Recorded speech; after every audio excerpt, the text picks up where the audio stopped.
The Wellness Show, episode 45. Welcome to The Wellness Show, a podcast on health and wealth. I'm your host, Tyson Bannigan, the founder of the Extraordinary Healing Arts Academy. Join me as we get the latest insight, tips, and strategies from wellness providers, coaches, and successful, heart-centered entrepreneurs, and much, much more.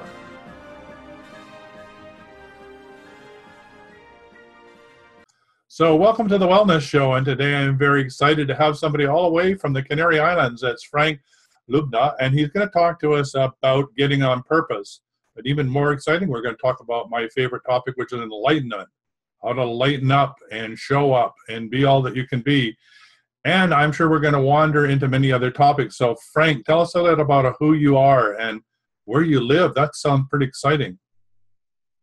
Well, I live in the Canary Islands, which belongs to Spain. Is on the continental scene, Africa, beside Mauritania, which is a part of Morocco, or Morocco is annexed it, and it's beside the Sahara, the big desert Sahara. So sometimes we get a sandstorm, which is really hot. Normally we don't have so hot weather, about maximum 80, 83 degrees. No, that sounds reasonable. I think is it because we're islands, so we always have the sea winds. Mm-hmm. But sometimes it got really hot, also when the wind comes from the Sahara, and it brings the sand along, powder, the dust. So it's raining dust, or it's coming down dust. It's almost not raining. Is there I was going to ask, is there an Islamic influence around you, or from culturally? Well, more energetically, because it's all of volcano islands, like yes. Hawaii, for example. Yeah. The volcanoes is not active in the moment. Yeah. They could be active, but they're not. Uh-huh. And we have the highest mountain of Spain. Here with 3,700 and a bit meters. I don't know what is that 10 feet. Can't count, but if it's about 3, it would be 11,000 feet. Right. So we were talking before the interview about getting on purpose and how important it is for particularly business people to understand that we're entering a new way of doing business on planet Earth. So could you talk a bit about that?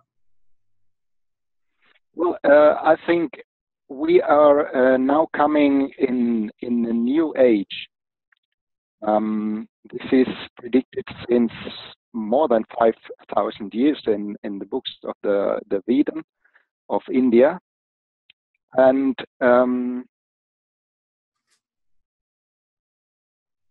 we had all that talks and things about 2012, and plenty of people said, "Oh, there was nothing happen. There was much things happen. We don't notice it. It's a big shift in the consciousness now. We have to notice that we are creating our lives and all around us 100% ourselves. Yeah, that's very true. I created myself. I'm responsible for that. Most people don't want to take responsibility for themselves. So if I can create something, like a problem or something like that, I can discreate it also and create other things. But I have to use my consciousness, and I have to use look, where does that creation comes from? Of course, from the subconsciousness, but it comes from the childhood. Absolutely. So the shift is going more and more a higher vibration. The Earth is shifting its vibration since '86, in my opinion. I think it was the big accident of Chernobyl what was the initial, what is it called, Big Bang or something like that. And we had 25 years to 2012, and we will have 25 years after 2012. Let's say until 2037. 50 years of a big change. And what happened is that they measured the Schumann frequency, and this frequency is measured since the 20s, and it always was by 8 hertz. So since 86, it's shifting. It's going up. It's alternating a bit, but it's shifting more and more and more. And since 2012, we have the next stable number from the Fibonacci sequence, which also always, not like the binary sequence, which doubles always, no? 1 and 1 is 2, 2 and 4, and so on. The Fibonacci sequence is a sequence which can explain life more than the binary sequence. And it's also like a spiral. And it takes the former number. So 1 and 1 is 2, 2 and 1 is 3, 3 and 2 is 5, 5 and 3 is 8, where we have been with the frequency. 8 and 5 is 13. So 13 is the next stable frequency, and we're nearly there. So what happens? If you have the 8 hertz here, we have a bandwidth of possible experiences. Let's say the biggest hate and the biggest love, what we former time said. But this frequency or this possibility of experience, bandwidth is not amplifying, or it stays the same. And it's dependent on the vibrations on the magnetic field of the Earth. So if the magnetic field of the Earth is shifting, what we see in the Schumann frequency, also the bandwidth is shifting. Right. So what was the big hate, it falls out. And what was biggest love, we get more of that. So how does this relate to our consciousness then, and particularly how does it relate to business? Because you're saying that there's a new way in which we need to be responsible for our thoughts and our words and our deeds. Exactly. Plenty of entrepreneurs still are working in the old form. For example, the competence. The competence has to shift into a networking, in working together instead of compete. Working together with competitors. Yeah, collaboration. So, collaboration, yes, especially in small businesses. If I can't afford making a big, huge event myself, but if we are 5 people, I can make an event with, let's say, 1,000 people. Yeah. Yes. So we are shifting from competition to collaboration or cooperation, and that's one theme that we need to be aware of. What else do you think see with this rise in consciousness? What else would be impacting us from a business perspective? One thing is to find your purpose in life. Absolutely. If you're making something what you're not like, you will struggle. Yes. If you have something what is think about if you're in love. If you love what you do, there's no problem. There's no time. There's flow. Yes. And you can't come this flow without being on your purpose. So that's the second point. The second point, if it's not flowing, if it's not coming easy, if it doesn't inspire you, then most likely you're not going to succeed, because the old way of just put your head down and push and strive really doesn't work anymore. So the second one is really go with the flow. The first one was work in community or collaboration. So what other aspects do you think are emerging as far as business and this new way of being? We have to be more heart-centered. Yeah, that's a good one. More use our heart, and that implicates also to use the intuition.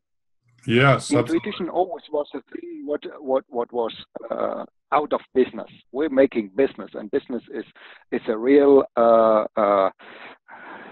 thing of quadriculars and mathematics, but it's not. right.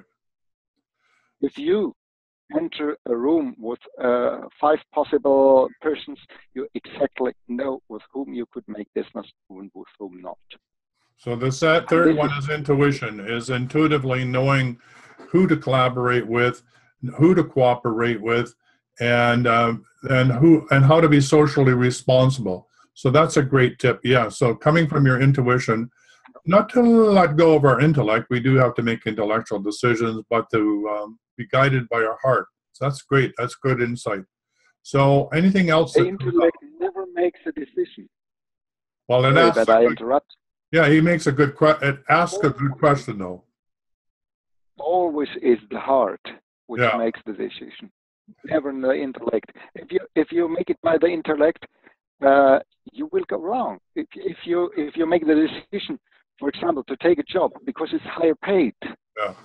and you don't like it, what's that worth about? Yeah. You have to think about one thing, and it impacts me when I was asked that. What do you want to do with the rest of your life? Yeah, when I was saying what I was saying was the marriage between intellect and intuition, which is wisdom. And the intellect is asking the good question, and really the answer comes from the intuition, not from the intellect. You put the two together, and hopefully we have wisdom, which I would say is a whole brain decision. But that's just my philosophical way of explaining how to arrive at a new way of being. So it's my way to try and remind myself that I can't think my way through these problems anymore. It may have worked before, but it sure doesn't work anymore. Even Einstein said you can't make the solution of a problem with the same thinking you created it. Yes, absolutely. Absolutely. You have a shift in your thinking to make a solution of the problem, and therefore always a coach or mentor is needed. Right. This is. So what else do you think is involved in this new way of doing business? Because those are really good overviews of how we can approach business in a brand new way. In the moment, I have mostly this three. I will have a look. Well, I have one that I could offer. I have one, and that's what I call the triple bottom line. And that is we need to be socially responsible. So what do I mean by that? It means we have to be responsible to, like you said, your own passion, your own integrity. We have to deliver high quality products to our customers and our clients. There has to be an alignment between that. And then we have to have a social responsibility that what we're doing is for the better good of all of humanity. So that's sort of like the social alignment that's necessary for our new business to succeed.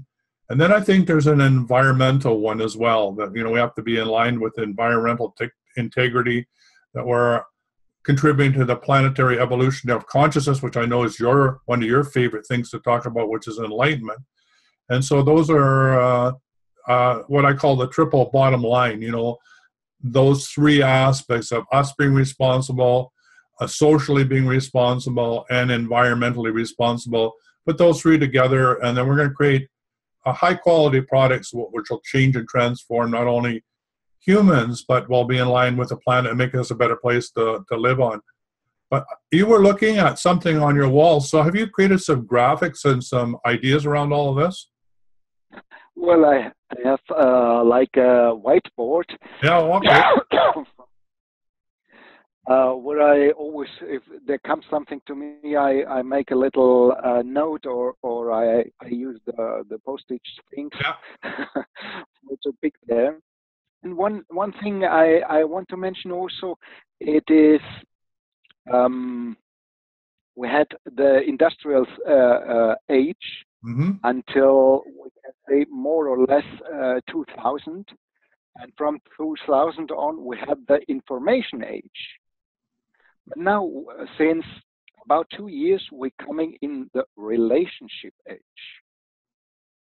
So you have to build, and it was the first point also, we have to build relationships. We have to be, to make joint ventures, for example. We have to collaborate more to get on a higher level. And one thing is important.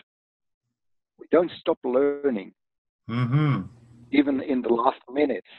Don't stop learning. If you want to come in the higher consciousness, you can't do the same things that you have done the last 20 years. You have to increase your knowledge or your wisdom, better said, because knowledge is only mindset, and I think wisdom is the combination with the experience and with the emotions. For me, like I come from the therapy side in the coaching world, and for me, always was important the origin, and I found that the origin always has the problem or the thinking, the beliefs combined with emotion. So it's building a circle. I don't know how it's pronounced in English. It's a special circle of devil or something like that. Yeah.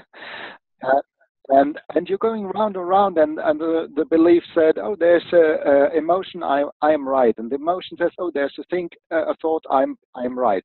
So we have to cut these circles. Yes. We have to cut the emotions from the beliefs, and then the beliefs, they will disappear because there's no emotion anymore. Right. Yeah, I guess the beliefs really are the least powerful. I mean, beliefs really are not based on anything. They're nothing really substantive, because they come from our cultural heritage, or they come from something our parents said or something we read.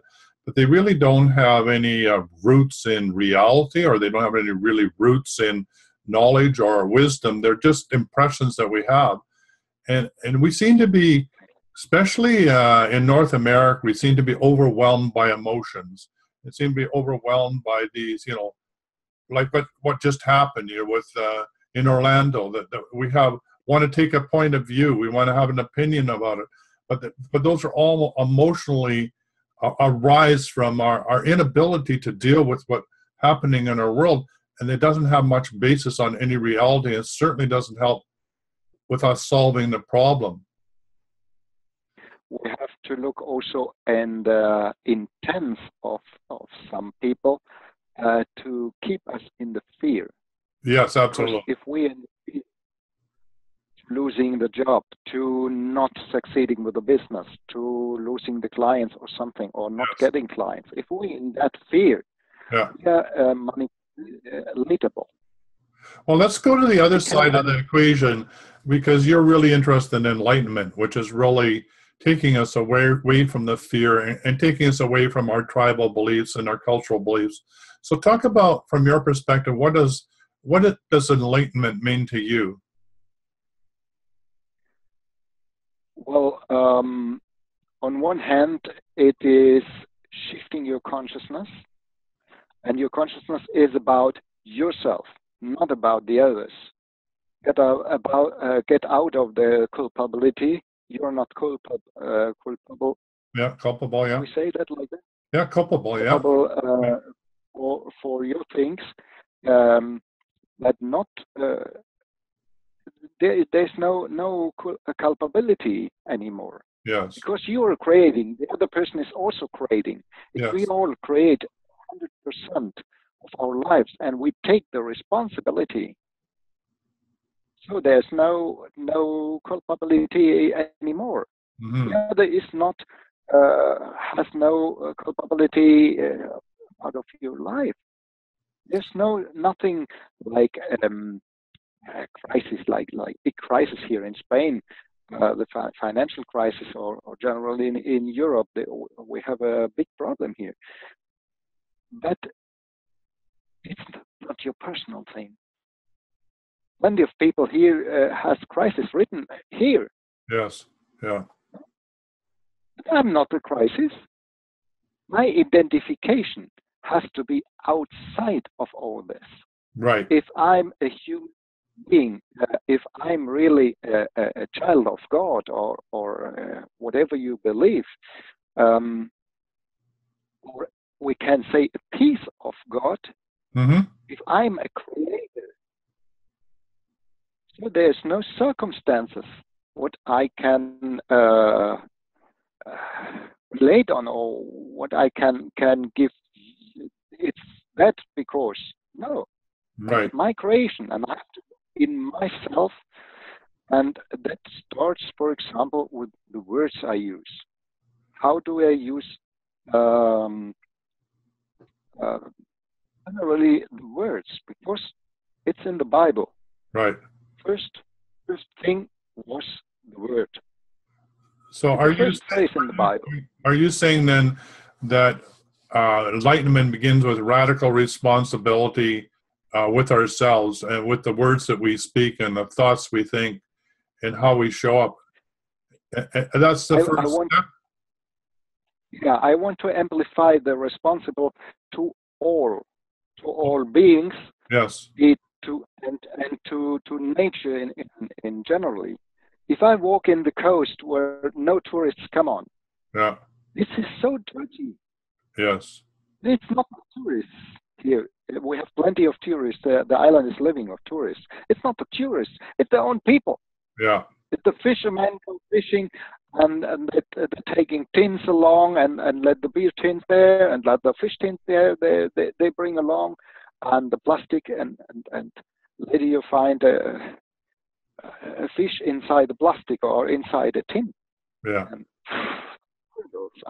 sometimes, and we have to take the responsible for the planet. We have in our society the things separated. Well, our science started with that to separate things, and I want to remember to Professor Higa, Japanese, which was looking for natural agriculture fertilizers. Yes. And he was a scientific guy, and he took the microbes and investigated them, and he came to no results. So he thought, okay, I have to start that thing again for its biological. He put all in one cube of water, and the cube of water in front of the house. There was grass in front of the house, and 3 weeks later, the grass was 3 times higher where the water reaches than the side. Okay, I think I missed that. So what did he do with the water? Did he put an intention in the water, or what did he do with the water? No, the microbes. Oh, the microbes. And what sort of microbes were they, and where did he get them? Well, microbes which are normally in the earth and in the natural environment. Right. So he was investigating them once after another. Yes. And then he put all of them in that cube. Yeah. And put it out. Nice. So what he mentioned and what he recognized is that he has to put them together. Yes. Because one is living of the other, and the other is living of the other, and the third is making the result what I want. So it's really it's another community. It's another community of microbes that needs to live and work together in order to get the results we need. So keep on going with this idea of enlightenment. So now we have radical responsibility, being part of a community and taking on radical responsibility as a member of a community. What else leads to your concept of enlightenment? I think the consciousness and the consciousness about that we're vibrating. I had a post on Facebook, which I also posted on my wall. You can shift consciously your vibration. Yes. And you can make that very simply, because the vibration of happiness has about 600 hertz. So if you think about a happy day or a event or something, what you made you really happy. If you think about that in the beginning of the morning, and you can say, okay, a vibration says 600. Sorry, I come into the Spanish all the time. Yeah, I think you're absolutely right. It's around 600. So you're saying then be responsible for your emotions, and that you can choose which emotions and raise your vibrational energy that way. And as you raise your vibrational energy, you're getting closer and closer to enlightenment. So from your perspective, what would enlightenment look like? Is it a state of being? Is it a state of knowing? Is it being at one with the earth and the planet? What did you say? A state of being. A state of being. In my perspective, because it includes all other things. It includes the empathy of for the world or for other beings, for other creatures. It's including the responsibility, and it is including the consciousness. Right. Combined with the emotions, which are now controlled. Right. Right. The emotions don't control me anymore. I don't fall into that bad mood. Yeah. Also, I maybe not have enough to eat, or maybe I have a divorce and don't have any money anymore, or something break. I don't get out of that happiness. Right. Because if I look to rich people, which are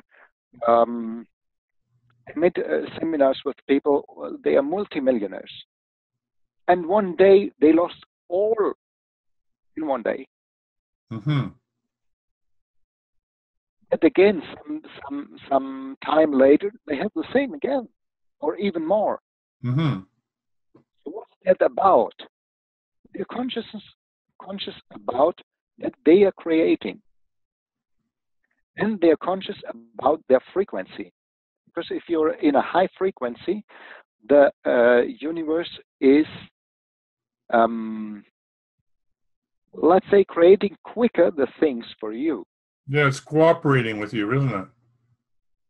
Yeah, it's cooperating, and you're more directly connected.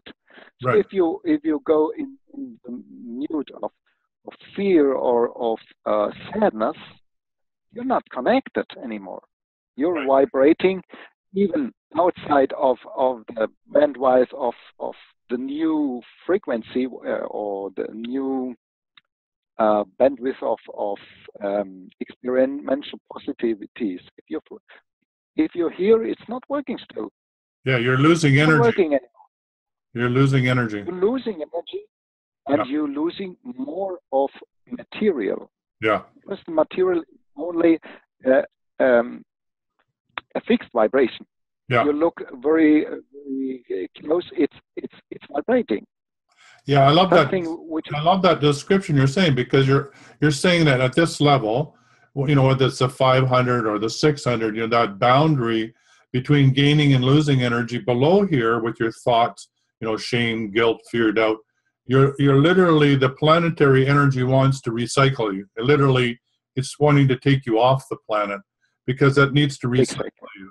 Above here, you're gaining energy, you're moving towards enlightenment, and everything is conspiring to assist you with the ascension of consciousness. You know, you're in the right place at the right time to meet the right people, like you and I meeting and having this conversation, and your life takes on ease and grace, and you're in the flow.